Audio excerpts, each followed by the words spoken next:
Welcome to Real MVPs, the channel featuring ordinary people doing extraordinary things. Let's check out this week's Real MVPs. Peace.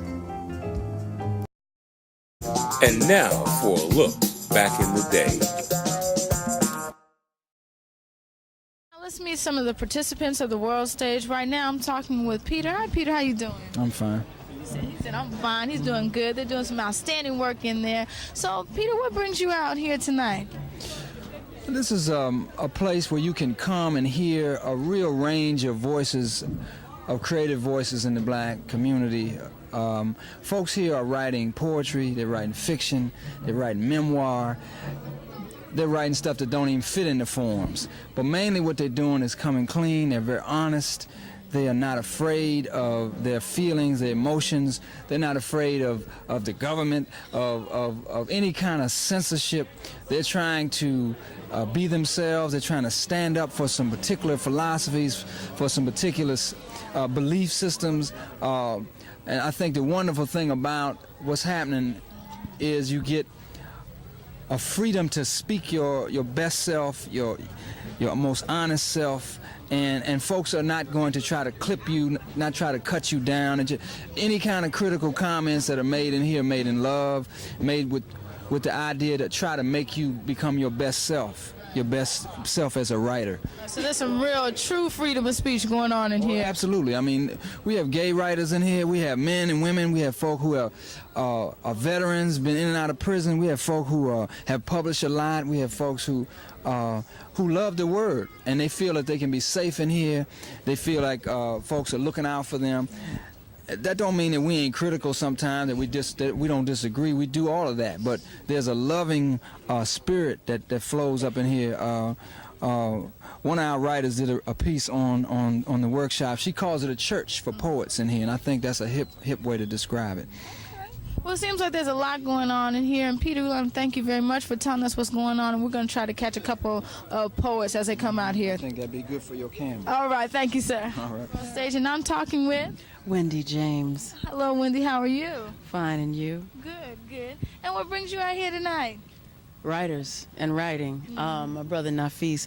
Every week we have a featured reader, and brother by the name of Nafis was reading tonight, and so I was definitely not going to miss that. He's the sage of the group. He drops very, very salient knowledge on everybody. So it's and it's very poetic. Yeah, definitely. So who are some of your inspirations?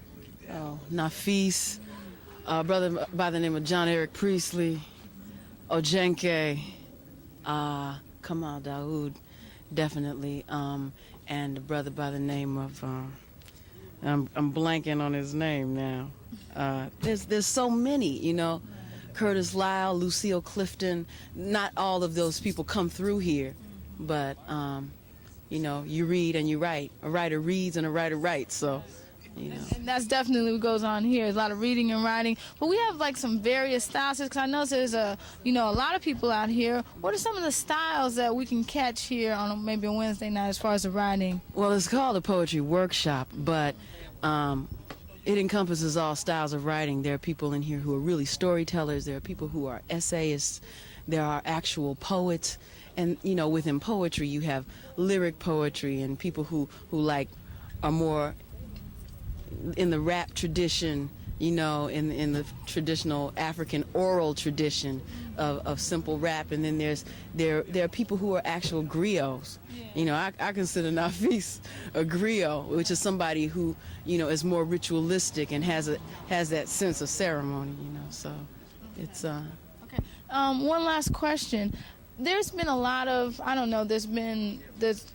wouldn't say controversy, but they talk about rappers as poets. And what do you think about that whole issue? What's your opinion on, are rappers poets in your opinion or not? Or what's your opinion? Well, I think that all of it is oral tradition. I think poetry is a high art.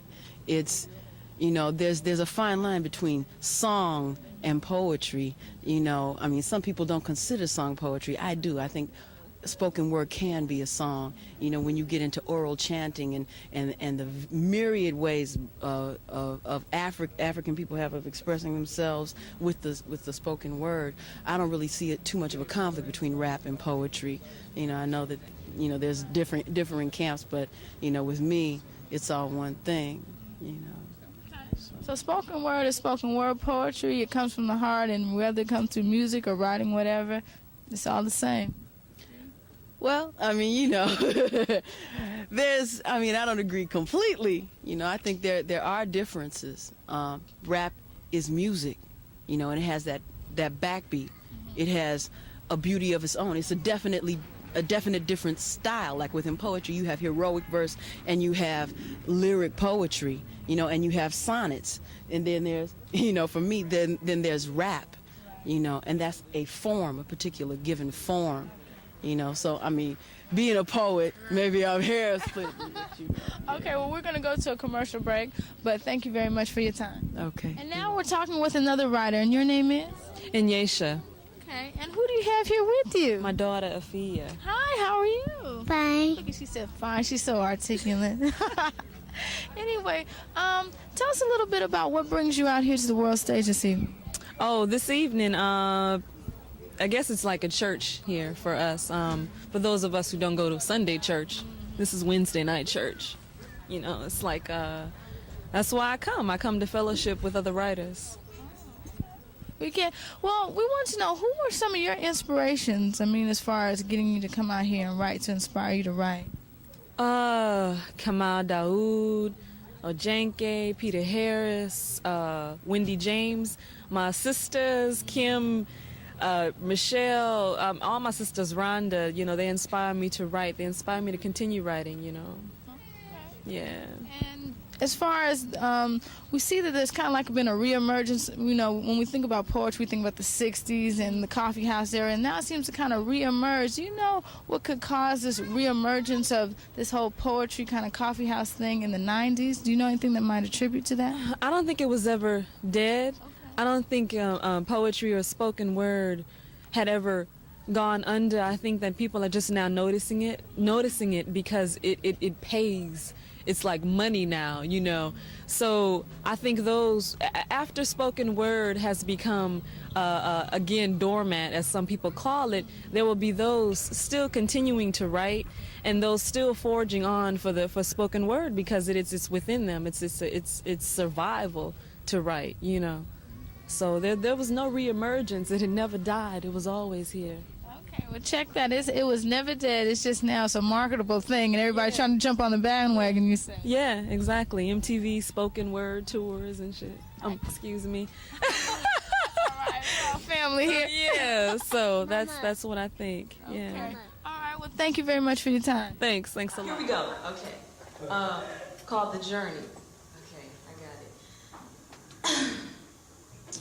If I could write my poetry backwards, my words backwards, my words, my poetry backwards, back from thought, back from the second my 3-year-old child let her black Barbies breastfeed their own babies, back from the instant my daughter's lungs smoked my uterus walls with Taurus breath, back to Medusa's momentless fingers kneading hope's belly, watching her children fall, becoming christened in the dust.